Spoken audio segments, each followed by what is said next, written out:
정월 대보름밤 강림골에 귀물이 등장하니 이를 가까이 하는 자 천벌을 받을 것이다. 때는 조선시대 여름. 세정승의 동갑내기 자제들인 세도령은 민심을 살피고 견문을 넓히기 위해 보부상 차림인 평복으로 세상 구경을 나섰다. 산 넘고 물 건너 도착한 곳은 어느 깊은 골짜기에 자리한 강림골. 어느새 날이 어두워졌으니 저기 불빛이 있는 곳으로 가보세. 강림골로 들어서니 낯선 여인이 환한 웃음으로 그들을 맞이했다. 이곳으로 오시지요. 더 지체하면 늑대와 마주칠 수 있습니다. 고맙소. 부인의 호의에 감사드립니다.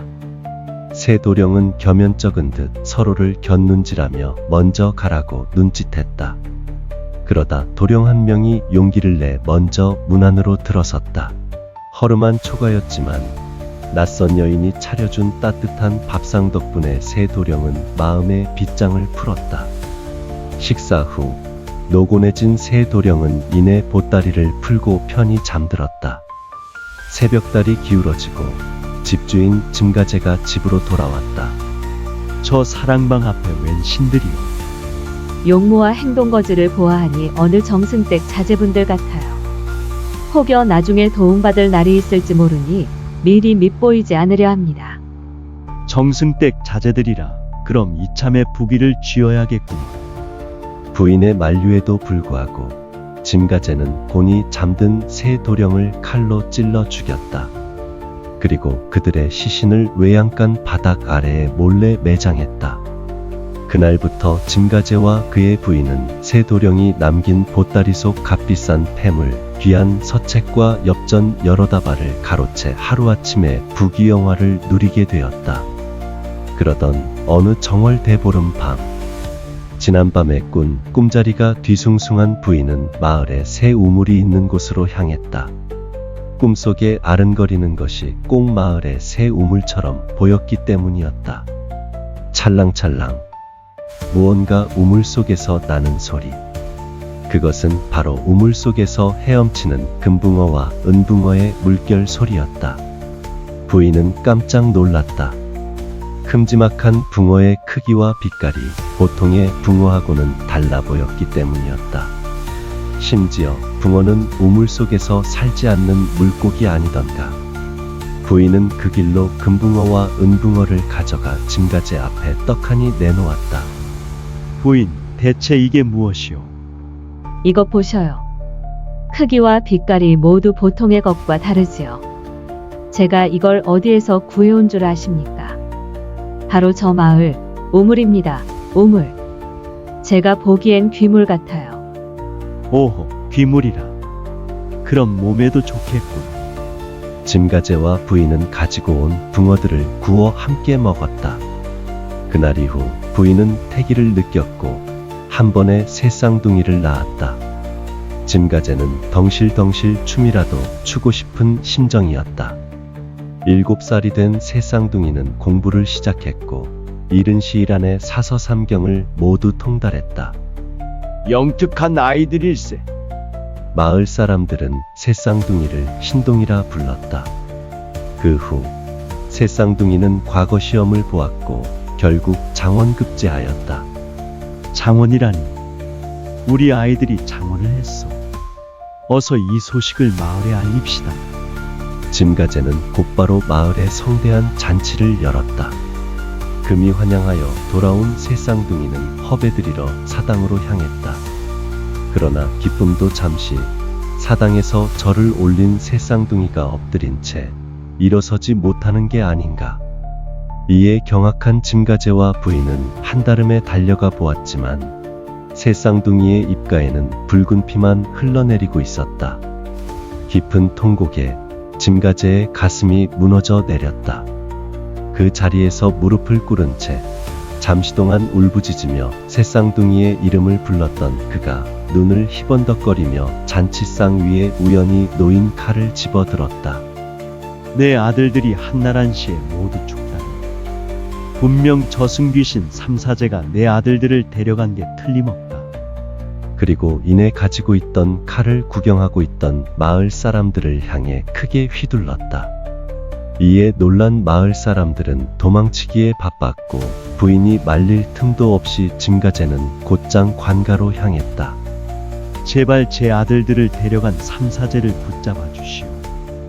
눈물을 흘리며 애원하는 그를 보며 수령은 고민에 휩싸였다.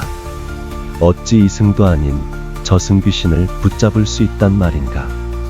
한참 고민 끝에 손사령이란 괴이한 사내를 떠올렸다. 그는 외눈에 절름발이 팔 하나만 있는 신기 있는 사내였다. 수령은 아전을 통해 손사령을 불렀다. 내 자네에게 부탁할 일이 있네. 이 일은 자네만이 할 수 있는 일이라네. 집으로 돌아온 손사령은 삼사제를 잡아오라는 수령의 말에 그러겠노라고 말은 했지만 걱정이 이만저만이 아니었다. 남편의 안색이 무척 어두워 보이자 손사령의 아내는 왜 그러한지 연유를 물었다. 수심이 가득한 얼굴을 내민 채 수령의 하달 내용을 전한 손사령은 고개를 바로 떨구었다. 그러면 떡과 음식을 간단히 준비할 테니 김항산 다리목에 차려놓고 기다려보셔요. 아내의 조언대로 김항산 다리목에서 기다려보니 잠시 후에 불길한 바람이 일고 희뿌연 안개가 주변을 감쌌다.